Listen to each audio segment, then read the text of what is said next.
Hello, my name is Dr. Carl Candlepun, and in this special episode of my Lost podcast, I host a post-screening discussion of Season 1, Episode 5, White Rabbit.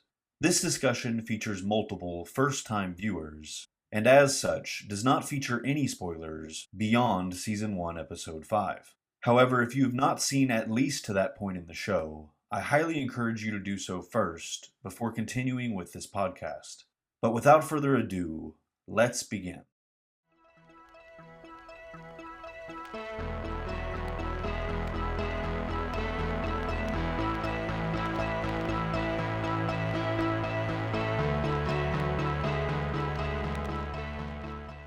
So we have just watched episode 5, White Rabbit. I guess to start with, anybody can start. Thoughts? Did you like it, not like it?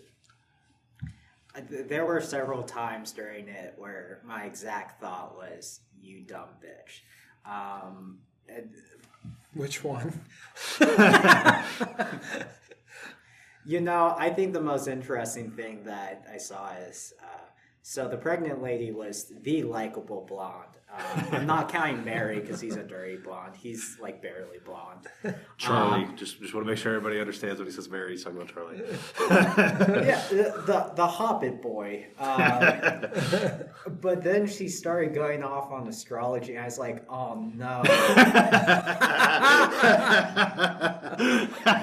She's that bitch. You dumb bitch. Any other negatives, Lucas? Dude, she looks good by comparison now. At least the blonde bitch didn't go off on astrology. Oh my god. Right. Ah. I want to apologize to all the astrology experts. Right. As For all of you guys that are into your astrology signs. Look, I'm okay like, being the villain here. Well, I am more with Lucas on the astrology thing, but mostly just because I don't care what people believe as long as people don't use it as like an excuse, or maybe not an excuse, but as long as their beliefs don't cause them to discriminate or judge people in certain ways, and I feel like astrology kind of encourages that. But when Mercury is in retrograde. But yeah. Anyway, enough we- about astrology. I will Yeah, say we don't need to that talk. scene does tell you some interesting things about both Kate and Claire. Yeah. It does. That you'll find out more about later. I mean, this might make some people mad, but I feel like astrology is just racism based on month. Like, Based it's on just- yeah, It's just it's you bigotry based. I wouldn't say We're gonna racism. find out what his It- sign is, and we'll, and then we'll. That's learn why he's such a like that. Pisces thing to say, Lucas. It's a Scorpio thing, I think. I'm not a Pisces. You I don't even know if that's accurate. Pisces. Anyways, we only have half an hour today. We cannot turn this into a zodiac or an astrology podcast episode. Weigh it so- in the comments. Yeah. Will, thoughts, overall feelings? I think Jack's just a child, basically.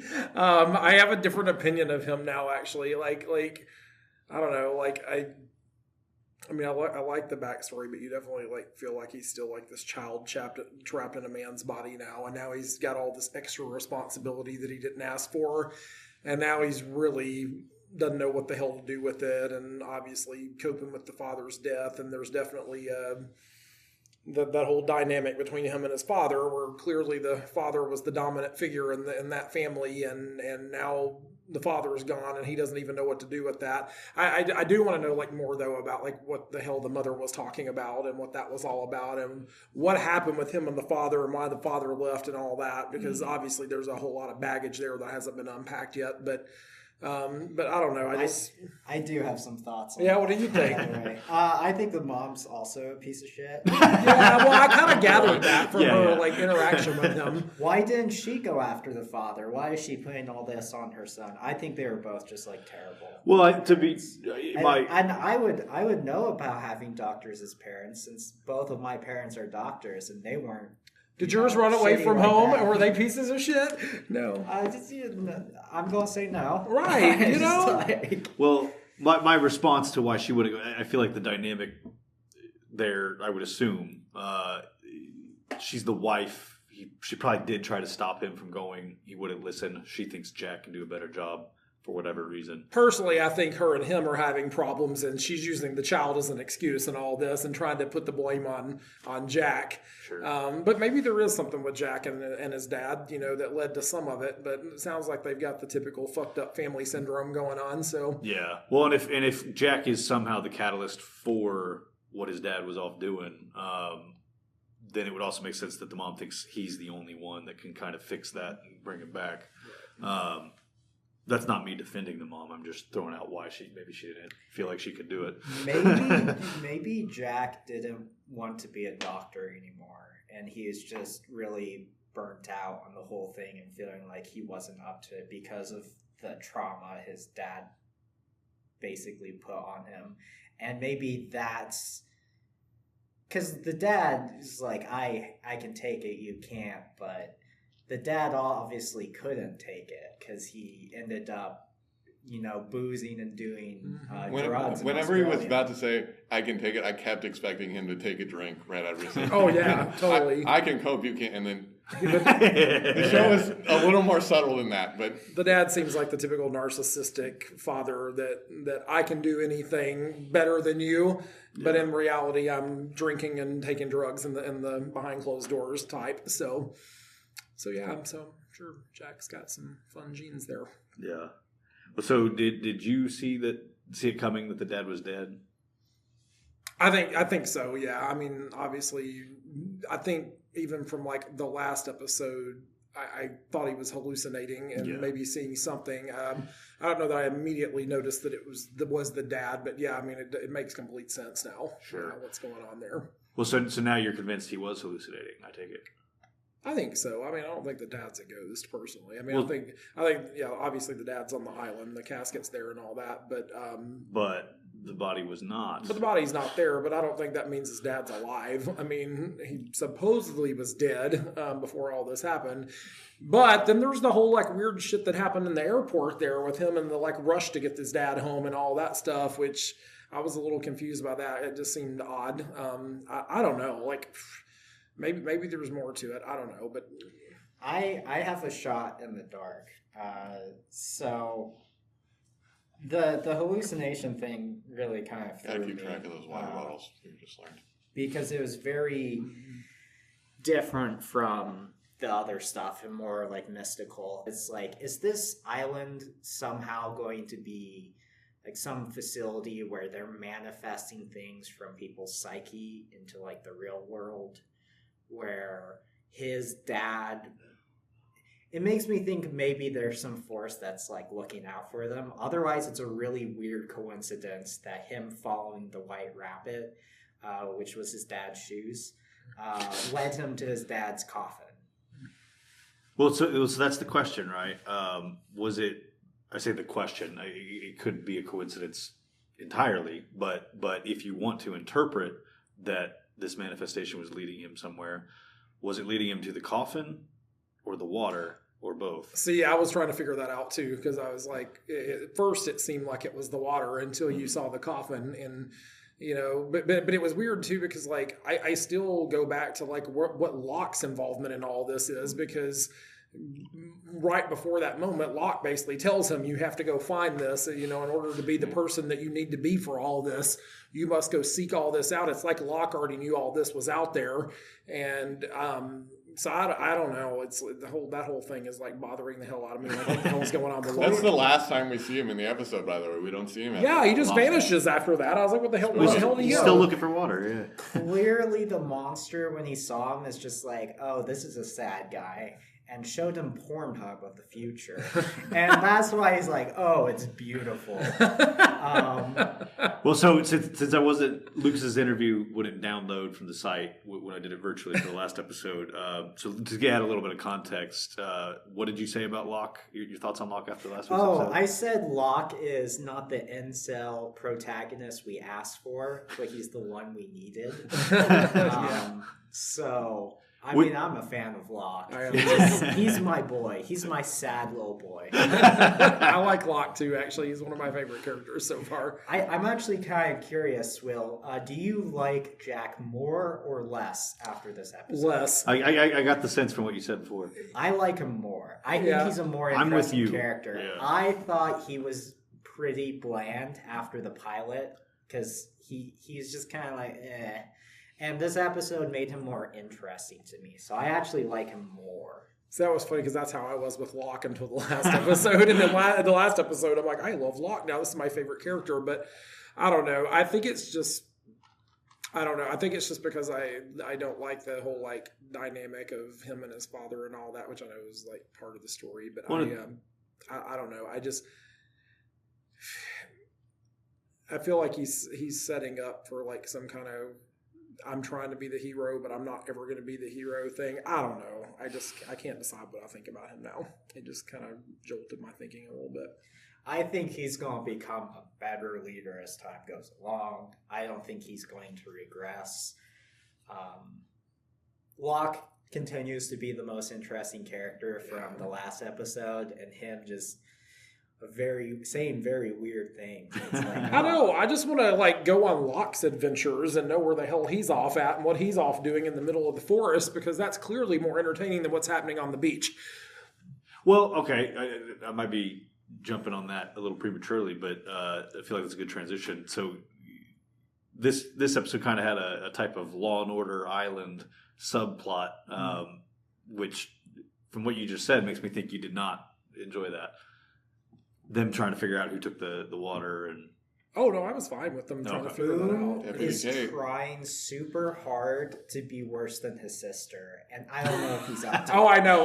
Well, I was thinking the same thing. His motives are absolutely undeniably better than his sister's, or at least insofar as we understand his sister's motivations. But like everything he's doing, all this fucked up shit, he's fucking up. He's trying to help people. He wants to be seen as the protector, which but he's not doing it for the right reasons. Yeah, he wants to be seen that way. Yeah, he wants people to look up to him, and he, more so than any other character, does not have what it takes.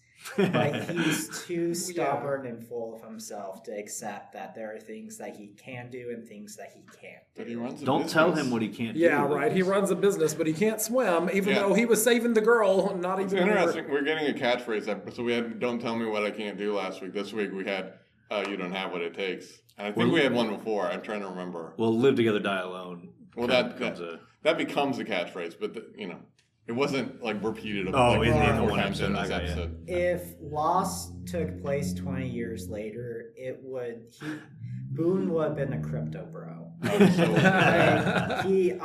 I would be shocked if he doesn't day trade and lose 90% of his investments. But his daddy is so rich that I won't say if you're right or wrong, but you're you're on the right track, kind of in a way. Yeah. I mean, you have a good sense of the type of person he is, I would say. Yeah. Clearly, he owns a business. He runs a business. He runs a business, yeah. I said I thought "you dumb bitch" a lot of times this episode. The first one was obviously when Jack rescued Boone. I was like, "Oh, you dumb bitch!" I would have let Boone drown and I would have saved the girl. We don't need Boone. And I mean, we don't even know the girl. She could be as bad as Blonde Bitch for all you know. Literally not possible. She's a scuba diver. I didn't give her a chance. The only way she could be worse is if she was Blonde Bitch and also was huge into astrology. That's the only way. Otherwise, it's not possible. Combine the two blondes together into one. The ultimate insufferability. Maybe that's what the island's about. It's just trying to find the most insufferable people ever and bring it out of people. Interesting. They're all gonna die alone. They're all in hell, Right. and their punishment is having to be around Blonde Bitch. Yeah. What is that quote? The hell is other people type idea. I did have a couple of thoughts from thinking about things from That's how that works. our recording that didn't make it. Oh yeah. One thing I noticed is your little logo for your channel.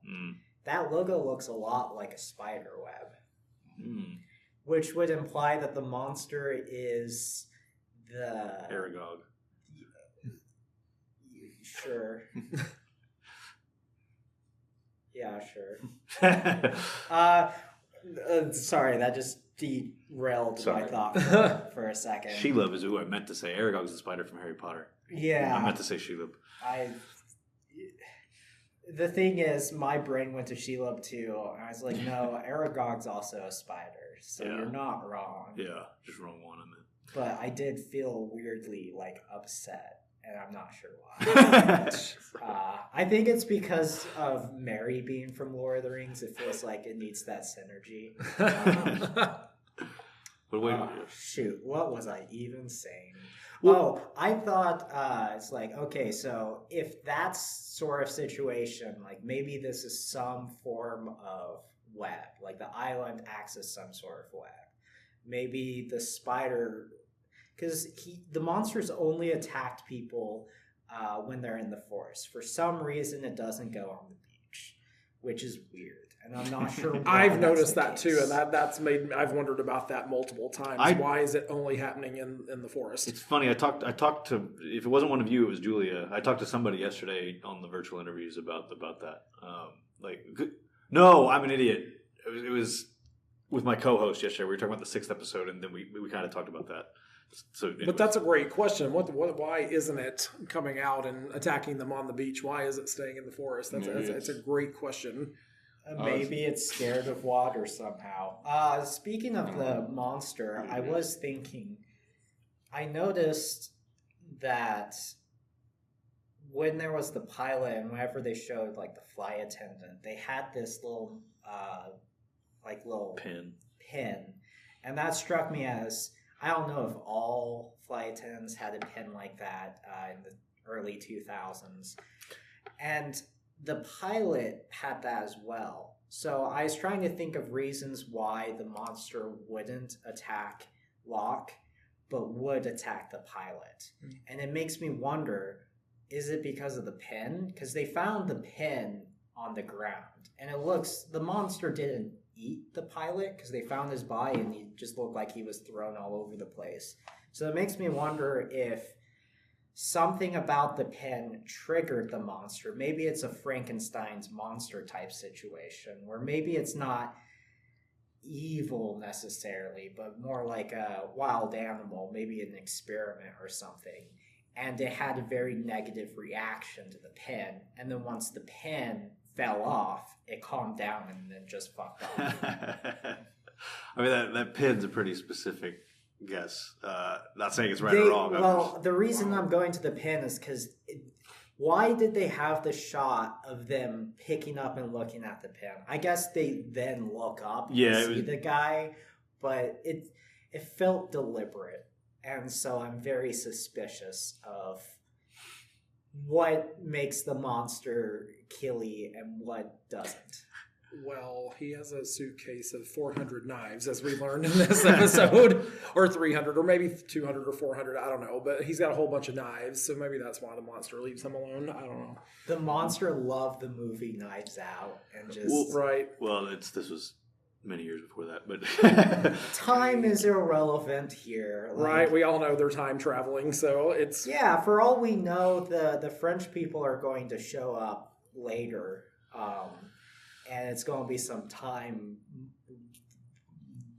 weird. I still think there's some kind of time-space continuum thing going on in the whole thing, too. Still, at this point, I still think there's something going on there. I mean, they say 6 days, but I'm pretty sure it's been 5 weeks. So. Yeah.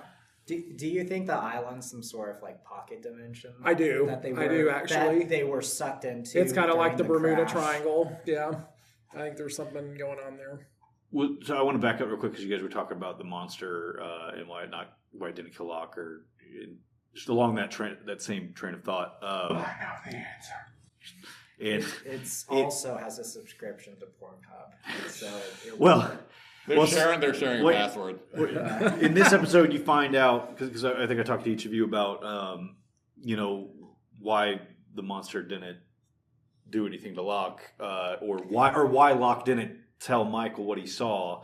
So in this one, you kind of get Locke obviously hints at that interaction and says that he looked into the eye of the island, beautiful, saw something beautiful. So that gives you a bit more of a clue into what his take on that encounter was. I still think he's having some kind of weird, like, religious meltdown moment where he's tripping on something. I don't know, but I really like the line. I won't say this is fortunate.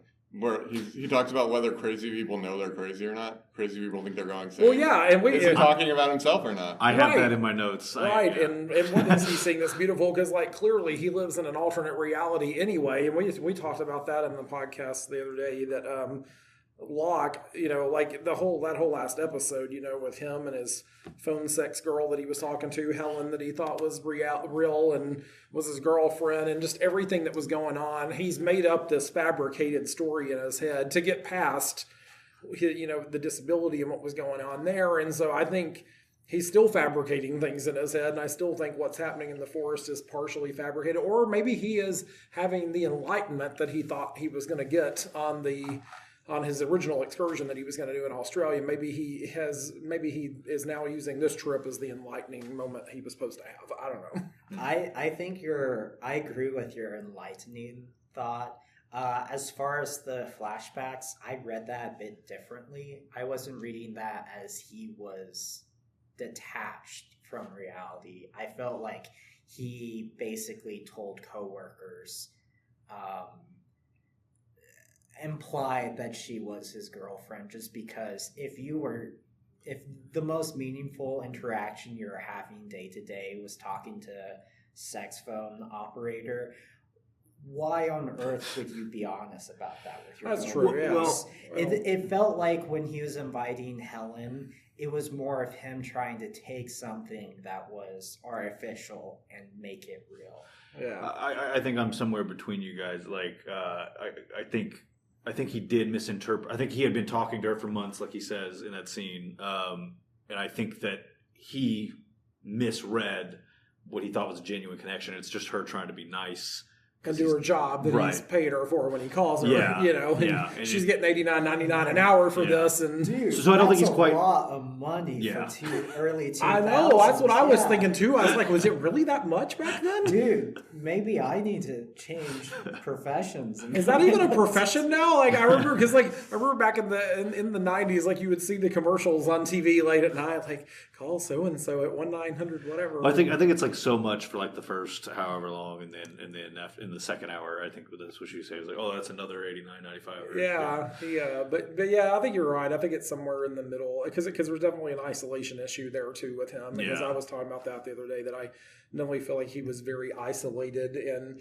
and I think what I mean by the alternate reality he was living in was even the way he would use the army game and all the things to, like, set up these scenarios where he really could be what he wanted to be. Yeah. And he was using her in that way, and he was using the game in that way, and ultimately this excursion was his way of proving to everybody that he could still, I still want to know, like, what happened to him, because I honestly think whatever happened to him somehow plays into whatever the hell is happening with him on the island, which I think is part of the whole, like, enlightening and spiritual thing that's going on with him. Something.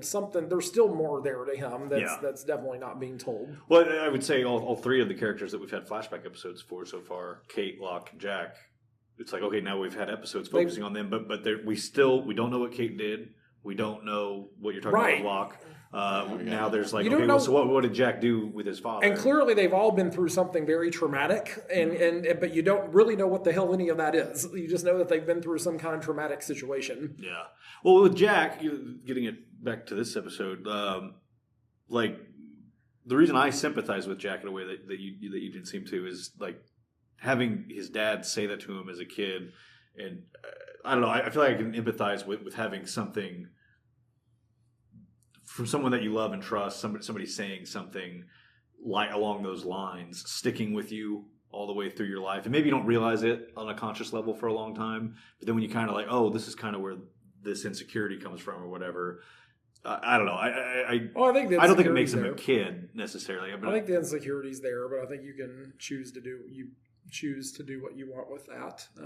Drawing on personal experience, where I was more like, "Fuck you! I'm going to go prove to you Sure. Yeah. that I can do better things than you think I can." So, but I don't know. See, you had more of a Locke attitude, but not everybody is like that. Like Yeah. Jack, it seems like Jack tried to make his dad. I don't know.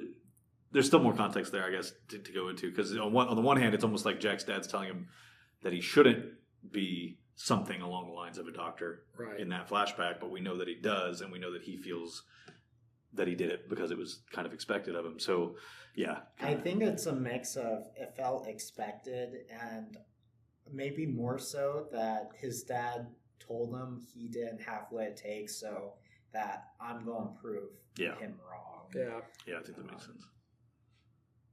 But yeah, God, you just make such a good point about like all three of them. We've gotten just enough of a backstory, but not enough of any backstory on anything. You kind of understand what makes them tick a little bit more, specifically Locke and Jack.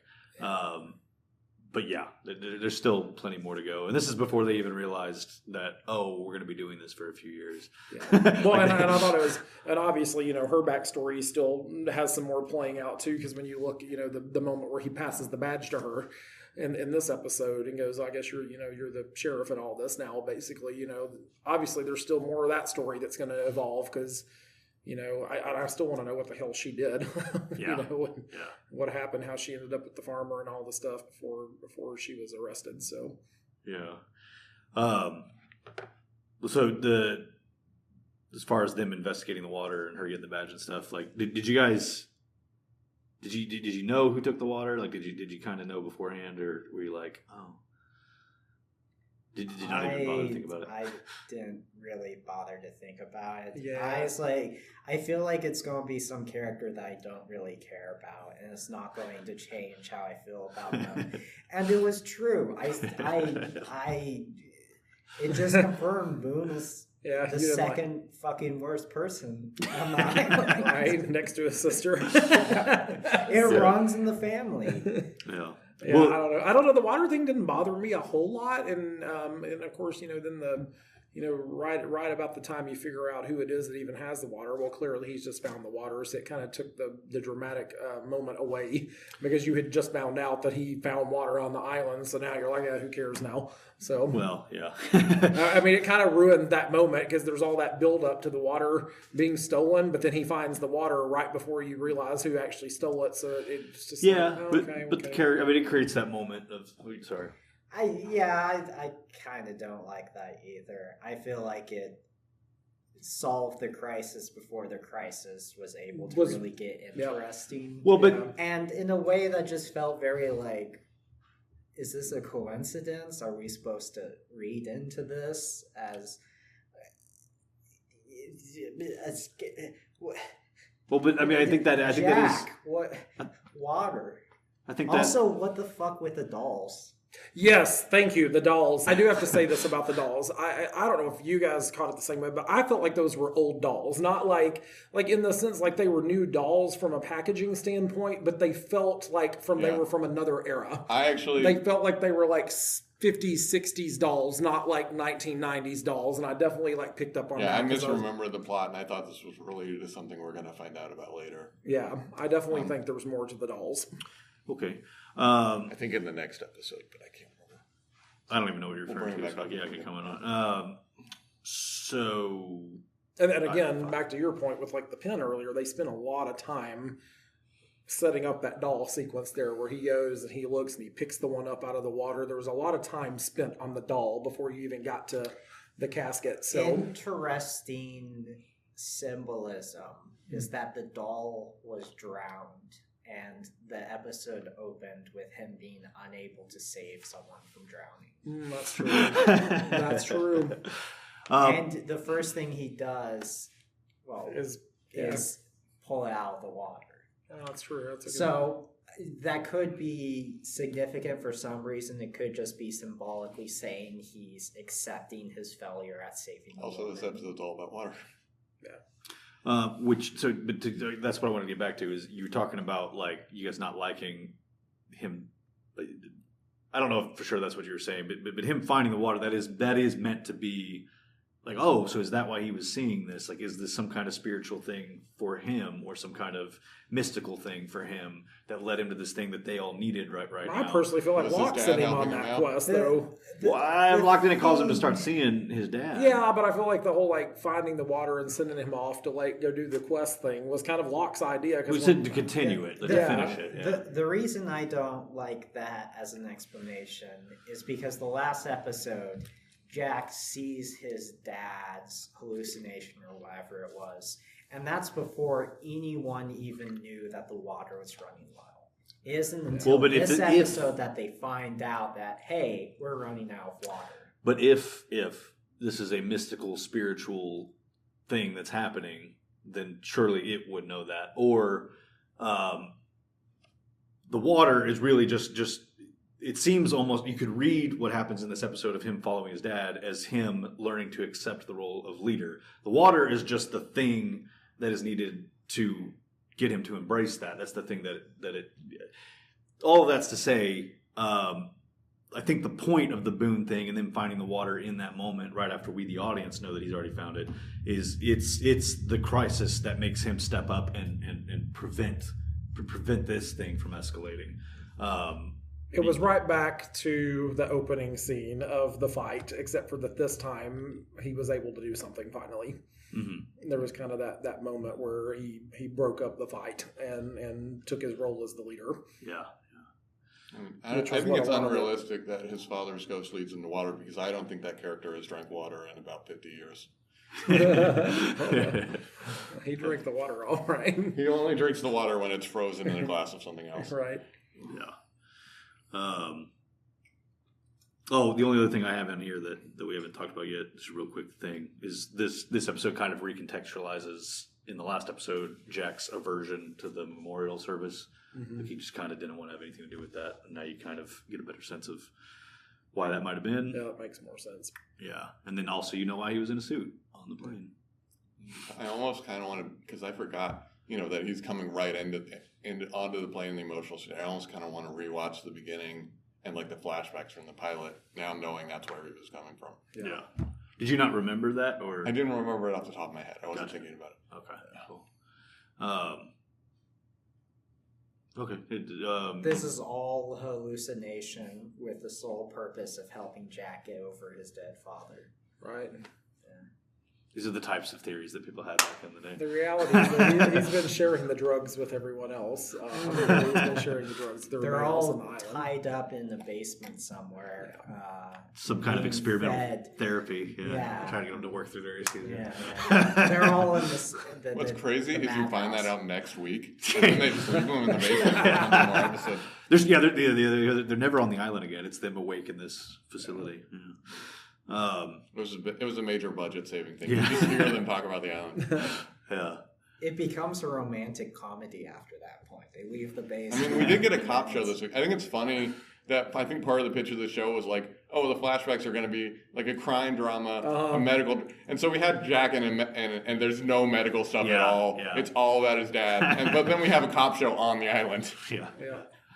Going back to that, that's something. I know you guys didn't seem too crazy about this one. My mind wasn't blown that it was Boone or anything like that. But what I liked about that when I first watched it and it was revealed, I was like, oh, that makes perfect sense. He was there when Jack ran off. He was there by the tent with the water. He's literally repeatedly trying to prove himself as like taking charge. So it's like it literally made sense as far as motive, opportunity, and I just hadn't thought of it. I might have missed this. Did he say he gave the pregnant lady something? No, when he gets caught trying to give her some, Charlie, he's trying to explain to Charlie, like, I tried to give her some sooner. Because Charlie says she could have died. He's like, I tried to give her some sooner, but it got out of hand. People wouldn't have understood. So he was trying to wait till nobody was looking so he wouldn't get his ass beat. No, I feel like they could kill that character in a corporate structure. Okay. I think... I was upset last week when he died. End up loving Boone you watch when it's all said and done. No, like I might end up loving the sister because there's potential there. I can fix her. The brother's a lost cause. He's too dumb. People can grow and change, and grow into... Some of them grow into super vampires. casket. We'll see what Julia's thoughts on this episode are. Shit, I was going to say something. I don't remember. Oh, I was talking about the whodunit aspect of this episode, and like again, my mind wasn't blown by that, but I really liked the way it was handled. That's something that throughout this first season and a little bit in the second season, they do that every so often. There'll be something that happens, and it's like, okay, who was behind that and why? And I feel like all of the examples that are coming to my mind, at least, like they're all really well done in my opinion. But I'm also like a big fan of that. Well, I think part of that whodunit stuff too is. I think we already had one, right, where there was a fight with Sawyer, and I can't remember what the details in the fight. Yeah, I think so. As far as who the fugitive I forgot what they're fighting over. They need to make a polar bear pit and just feed Boone ritually to the polar bears. How did he guess that was going to happen? Well, it's funny how we finally have an episode where there's hardly any Shannon. It's so instead of him like talking about other stuff, he's just bashing on a different character. I was thinking not here. I'm holding myself back from going off on the. I was thinking because there's kind of an I'm noticing like what is the side character that's getting a lot of time. So last week there was a lot of Michael, and this week I'm like, oh, we're probably going to talk about Claire a lot because there's a lot more of her than we've had before. She's not going to at all. Yeah, it's all been about Boone. I don't know. It's been interesting because I think all the little. The whodunits and all the side stuff, I really do think is just there to keep the other characters interesting. Maybe because when you deep dive into one character per episode, you got to do something else to keep the other ones entertaining. So yeah, I don't disagree with that at all. But I mean, it's also it's continuing they're in the situation. What are the things that they would have to deal with, and like the way that those things progress and develop the plot, I do think is important. And the water situation, it was all very tied together. Mm-hmm. All right, well, so yeah, we do have to wrap it up. Next episode, House of the Rising Sun. Hope you guys come back for that. Bye. I would now like to give a special thank you to the currently active donors. These include candidate number 90, Ben Ward, candidate number 108, Jeffrey Winslow, candidate number 69, Brian Phillips, candidate number 32, Chuck Boyd, and candidate number 341, Hans. If you too would like to become a candidate, you can do so for as little as $1. One-time or recurring donations can be set up on Ko-fi.com/candlepun or patreon.com/candlepun. A donation of any amount will get you credited in this podcast and added to the candidate wall, which will be displayed in all video versions of the episodes of this podcast from that point forward, even once you're no longer donating. I would also like to take this opportunity to thank the multiple people that have donated equipment and resources that are used in the production of this podcast. These include Mary Mullins, Brandon Huth, Charles Huth, William McMahon, and Charlene McMahon. Until next time, namaste and good luck.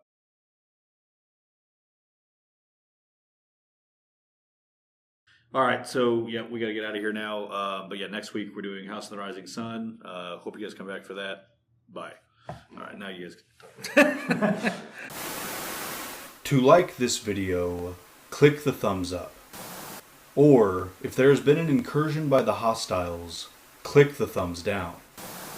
To leave feedback, enter a comment below. To be notified when more videos arrive, click the circle and then select the notification bell. To view previous content from this channel, click either of the two boxes.